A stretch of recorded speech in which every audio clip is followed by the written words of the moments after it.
Hey friends, on today's quick video, I'm going to show you how to connect a Magic Keyboard to your MacBook or to a Mac Mini. So again, I'm going to show you how to use the software on a MacBook computer to get connected.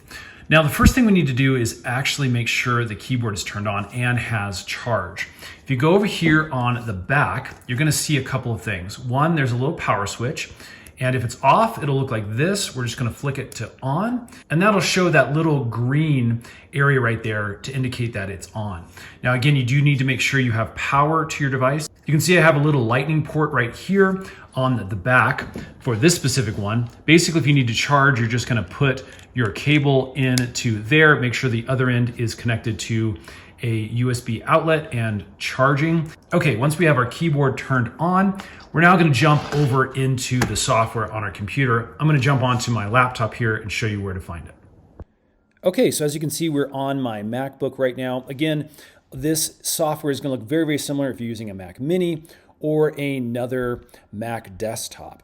So what we're going to be looking for is the system settings. To find that, you can click on the Apple button, click on system settings here, or you may have a gear icon in your dock that you can also use. Now, once you're inside system settings, scroll down and find Bluetooth. When you click on Bluetooth, you'll come up with a little page that looks like this.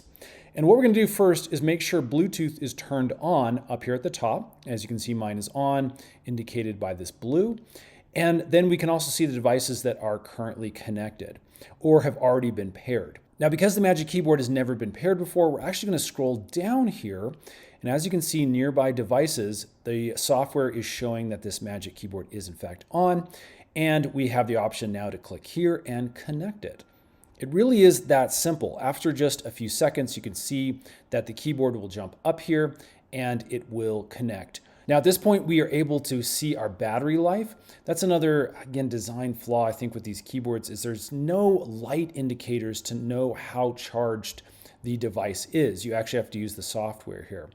Now, if at any point you want to disconnect this device, you can actually use this button over here. Let me show you something interesting though. If you want to click on this little I button or info button, we now have the option to name this Magic Keyboard something specific to you. So you can type in whichever name that you desire. And then the other thing we can do from here is actually click on keyboard settings. And that will bring up all sorts of great options for us to really dial in the settings for our specific keyboard.